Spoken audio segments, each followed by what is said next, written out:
Amigos, ¿cómo están? Un saludo a todos, bienvenidos a La Huella Guitar.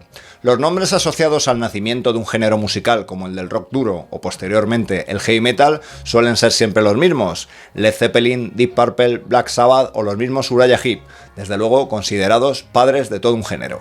Sin embargo, muchos años antes, en esa misma década de los 60, aparecieron una serie de bandas que podríamos llamar proto-metal, grupos que de alguna manera endurecieron las aristas del blues, que nos llevaron a baterías atronadoras y, lo que es más importante en este canal, a auténticas guitarras punzantes. En este vídeo vamos a hablar de los Yardbirds, una banda habitualmente asociada al blues británico de los años 60. Te vamos a dar 10 razones por las cuales cada vez que escuchas rock duro deberás pensar en su legado, donde pusieron más que un grano de arena para la evolución en la guitarra de este género. Vamos a ello.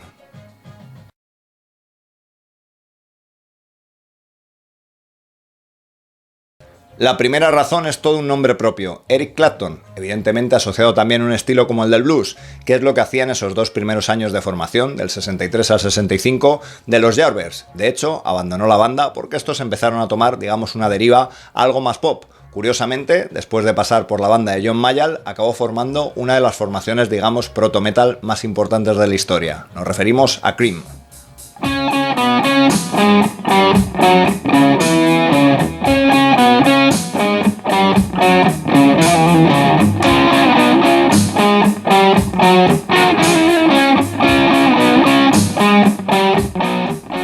Seguramente el propio Clapton no quiera saber nada de etiquetas como el rock duro o del heavy metal o de su influencia en estos estilos, pero fue él, junto a sus compañeros Ginger Baker y Jack Bruce, los que pusieron las bases para este género, con esas, digamos, bases atronadoras y, por supuesto, esa guitarra que pasaba a primer plano, con grandísimas improvisaciones y, desde luego, un sonido que llevaba a otro lado ese blues que veníamos escuchando en los años 60. Cuando en una banda sale un guitarrista como Eric Clapton para entrar otro como Jeff Beck, es que estamos hablando de una banda con un legado enorme para los guitarristas. Si escuchas el disco Raving Up with the Yardbirds del 66, encontrarás como Jeff Beck está utilizando ya efectos como, por ejemplo, el uso del feedback o también el fuzz, dándole desde luego una vuelta de tuerca a lo que se conocía, a los sonidos de guitarra que había ya en los años 60. Es más, si escuchas los primeros discos del Jeff Beck Group, encontrarás una banda con muchas similitudes a la banda de la que hablaremos ahora, Led Zeppelin. Desde luego, un sonido de blues muy acerado, con un cantante en los registros agudos, Rod Stewart, y unos riffs de lo más pesado. Y es que durante un breve espacio de tiempo convivieron en los Yardbirds un guitarrista como Jeff Beck y un bajista como Jimmy Page. En realidad, poco tiempo. Jeff Beck se fue para montar su propia banda, The Jeff Beck Group, y Jimmy Page cogió los mandos de la guitarra y también del grupo, que pasaría a llamarse The New Yardbirds. Ya podíamos encontrar cómo utilizaba en escena, por ejemplo, ese truco, ese recurso tocando con el arco del violín, o también riffs tan pesados como ese Dazed and Confused.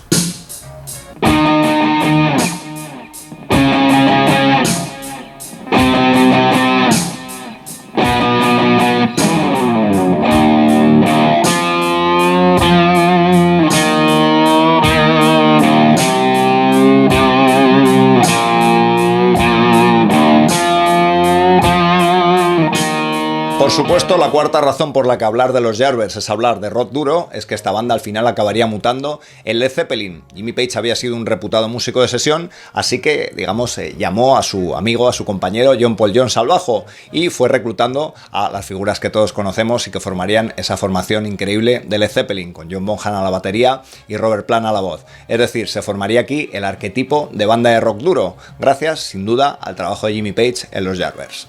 La quinta razón por la que hablar de los Yardbirds es sinónimo de rock duro es la cantidad de bandas de este estilo que han tomado canciones de los Yardbirds para hacer versiones. Decía Alice Cooper que cuando él estaba en la Alice Cooper Band en los primeros años, la mayor parte de su repertorio eran versiones de los Yardbirds, así que tuvieron un gran problema cuando su manager les consiguió, digamos, telonear a esta banda, a los Yardbirds. Parece ser que en el concierto pues le avergonzaba al pensar que la mitad de las canciones que estaban tocando fueran de la banda que venía después a tocar, y parece ser que se excusaron con ellos diciendo que bueno, que estaban tan influenciados que no les dio tiempo, digamos, a montar otro repertorio. Sin duda, los propios Yardbirds también hicieron muchas versiones, sobre todo en sus inicios, hasta que empezaron a componer material propio, pero es que algunas de estas versiones, digamos, eran muy diferentes de las originales. Es el caso del tema Train Kept a Rolling. Cuando escuchas su sonido, ya en 1966 te das cuenta de que prácticamente están tocando heavy metal antes de inventarse.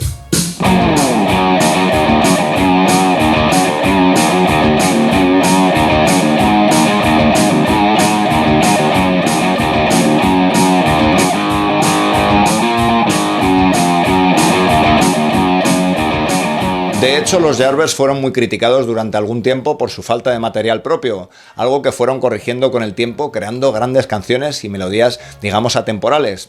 Algo así debió ver Ritchie Blackmore cuando tomó uno de los temas más conocidos de The Yardbirds, Still I'm Sad, lo hizo de manera instrumental para su primer disco, Ritchie Blackmore's Rainbow.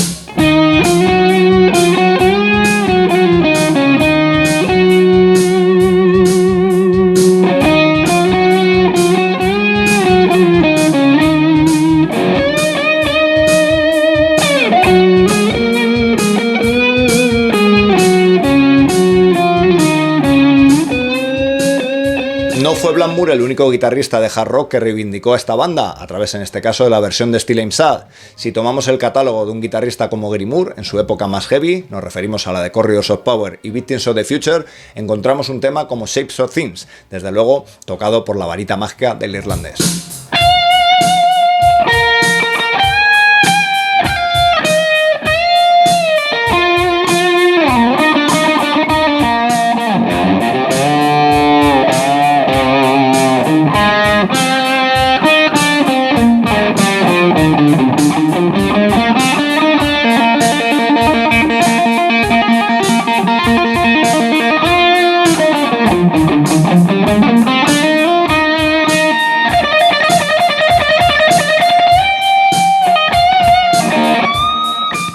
Así que décadas después seguimos encontrando a bandas de rock duro, de hard rock melódico, haciendo canciones, haciendo versiones de los Yardbirds. Es el caso de su clásico Heart Full of Soul, un tema que versioneó Dokken con un sonido muchísimo más duro y cuya intro seguramente reconocerás.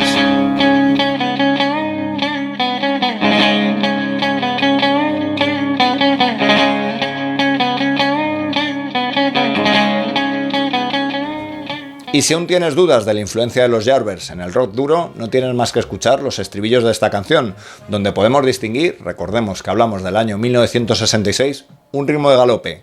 ¿Y qué hay más heavy, aparte del doble bombo, que el ritmo de galope?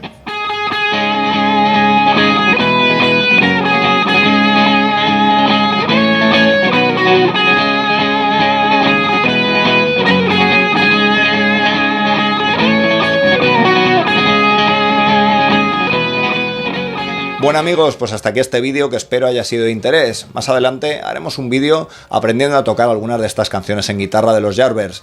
Mándanos un comentario y cuéntanos qué otras bandas crees que deberían, digamos, tener este nombre de padre del género mucho antes de su aparición. Nos vemos en el siguiente vídeo. Gracias.